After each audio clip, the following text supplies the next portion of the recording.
In this video, I'm going to share with you how to book an appointment at Tiffany Co. Just simply go into Google, Tiffany Co, open their website, scroll on down to the bottom of the page, click book an appointment, and then search the town, city, or postcode of your store. So let's go with New York.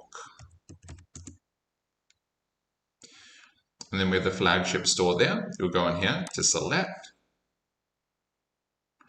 And then you have your options here. You can either book a virtual appointment or you can book an in-store appointment. So whatever one you feel more comfortable with, then you'll simply just click and let's say product and styling recommendations.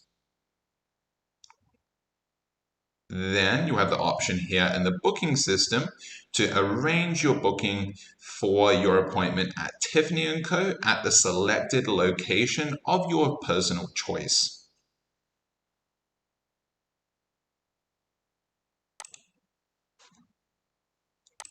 If I go like this and then move on to the next part, then it's going to ask me for my personal details as well, and it's going to ask me for some additional information as well. This will just help the person that will be meeting you there for the appointment to provide you with the best possible service. Then simply you'll click on this button here, and then you'll go into next, and you'll have your appointment arranged at Tiffany Co.